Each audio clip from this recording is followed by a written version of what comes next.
NEET UG paper leak मामले की छानबीन में जुटी जांच एजेंसियों को लगातार कई नई जानकारियां मिल रही हैं। इस गिरोह के तार सिर्फ बिहार झारखंड ही नहीं बल्कि दूसरे राज्यों से भी जुड़े हैं। बिहार ईओयू की टीम नीट पेपर लीक के मामले में जैसे जैसे आगे बढ़ रही है, इस गिरोह के मास्टरमाइंड और अन्य सदस्यों के बारे में चौंकाने वाली जानकारियां हाथ लग रही हैं।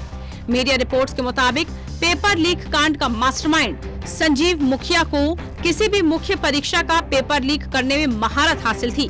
संजीव मुखिया को पेपर लीक के मामले में अपने ऊपर इतना भरोसा था कि वो हर एक अभ्यर्थियों और उनके अभिभावकों को 1000 रुपए के स्टैम्प पेपर पर परीक्षा पास की गारंटी देता था।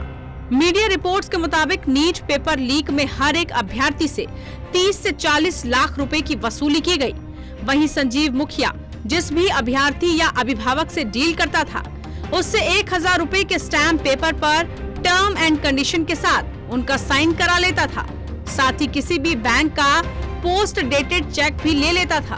खर्च के नाम पर कुछ कैश एडवांस के रूप में भी लिए जाते थे। मीडिया रिपोर्ट्स के मुताबिक संजीव ने इतनी मोटी कमाई की कि अपनी पत्नी को 2020 में विधानसभा चुनाव का टिकट दिलाने के लिए वो 2 राजनीतिक दलों के फंड में 50-50 लाख रुपए का चंदा भी दे चुका था।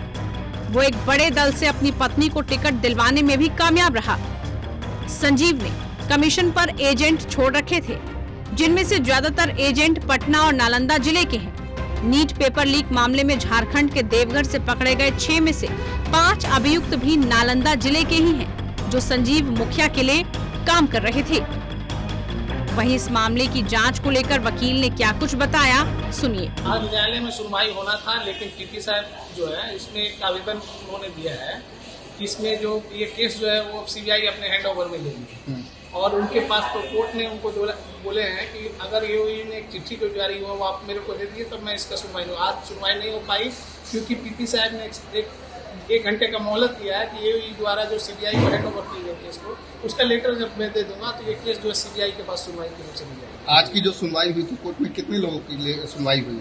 आज पीपी साहब ने बोला कि 2 आदमी को उन्होंने एक लिखित आवेदन दिया है जिसमें बीपी नंबर 1078 और 1168 जो नंबर दिए हैं वो उनको एक लिखित आवेदन उनके पेटिशन ने दिया है कि हम इसको केस को विड्रॉ करते हैं। बाकी लोग का सुनवाई के लिए रखा हुआ था, लेकिन सुनवाई किसी कारण नहीं हुई कि आज जो डायरी की मांगी थी, लेकिन वो डायरी नहीं आ पाया इसलिए कि अब ये केस सीबीआई के अंडर में चली, इसलिए आज अभी तक कोई सुनवाई नहीं हुई है और केस अभी तथागत एडीए 5 साल पे जब वो चिट्ठी जारी हो जाता है पीपी साहब उनको दे देंगे कि ये सीबीआई के पास चली गई तो ये केस स्पेशल कोर्ट सीबीआई के पास चली। यानी अब सीबीआई कोर्ट में आगे की सुनवाई होगी। अब जो लगता है अनुमान होता है कि ये केस जो अब सीबीआई स्पेशल सीबीआई को सुना जाएगा। सर ये संजीव मुखिया वाले मामले में बेल जो था एंटीसिपेटरी बेल जो उन्होंने फाइल किया, मुखिया वाला का मामला अभी पेंडिंग है, अभी उनकी कोई अभी सुनवाई नहीं हुई, वो मामला उनका भी पेंडिंग है। यानी अभी तक किसी को राहत नहीं है, किसी को इस केस में कोई राहत नहीं हो रही है। अगर सीबीआई के पास अगर ये मामला चला जाता तो सारा संजीव मुखिया से लेकर जितने भी पिटिशनर 8 पिटिशनर सभी मामला जो है सीबीआई के पास चला जाएगा।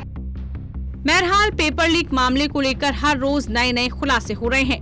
एक तरफ बच्चों का भविष्य अंधकार में लटका हुआ है तो वहीं दूसरी तरफ मामले पर सियासत भी तेज है। ऐसे में छात्रों के भविष्य का आगे क्या होगा और इस मामले में कार्रवाई कब तक होती है, ये देखना होगा।